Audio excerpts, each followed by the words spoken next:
আপোষহীনতায় তিনি, আপোষেও তিনি। বাংলাদেশের রাজনীতিতে তিনি এক নিঃসঙ্গ শেরপা। এরশাদের স্বৈরশাসনের বিরুদ্ধে সদ্য রাজনীতিতে এসে তিনি গণতন্ত্রের প্রশ্নে অবিস্মরণীয় ভূমিকা রেখে ভূষিত হলেন আপোষহীন নেতৃত্বে। 2007-এর 1/11-এর দুঃশাসনের কালেও আপোষহীন রইলেন। নিজের এবং সন্তানদের নিরাপদ জীবনের প্রতিশ্রুতির বিনিময়ে গণতন্ত্রহীনতাকে মেনে নিলেন না।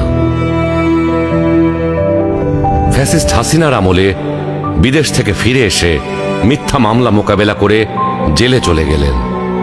তবুও আধিপত্যবাদী রাজনীতির সাথে আপোষ করলেন না, হয়ে উঠলেন ফ্যাসিস্ট শাসন বিরোধী লড়াইয়ের অনন্ত প্রেরণা। তবে কি তিনি কখনোই আপোষ করেননি? অবশ্যই করেছেন। দেশের বৃহত্তর স্বার্থে অনেক গুরুত্বপূর্ণ মুহূর্তে উনি এমন সব বিষয়ে আপোষ করেছেন যেটা না করলে কেবল গণতন্ত্র নয়, বাংলাদেশের স্বাধীনতা সার্বভৌমত্বই বিপন্ন হয়ে পড়ত।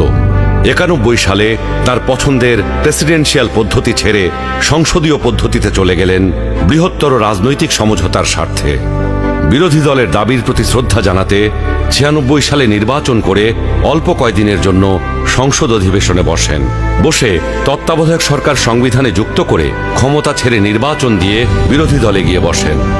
2008-এ একপেশে এবং অসমান নির্বাচনী ক্ষেত্রের কারণে পরাজয় নিশ্চিত জেনেও নির্বাচনে অংশ নেন গণতান্ত্রিক ধারাবাহিকতা রক্ষার জন্য।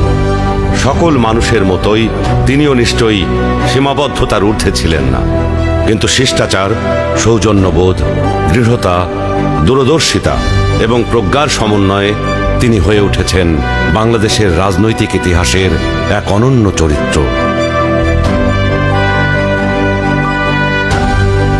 তিনি বেগম খালেদা জিয়া। আমরা সকলকে বন্ধু হিসাবে দেখতে চাই, কিন্তু কেউ যদি আমাদের বন্ধুর বেশে প্রভু হতে চায়, সেটা আমরা কখনো মেনে নেব না, মানতে দিব না। কারো প্রভুত্ব বাংলাদেশের জনগণ স্বীকার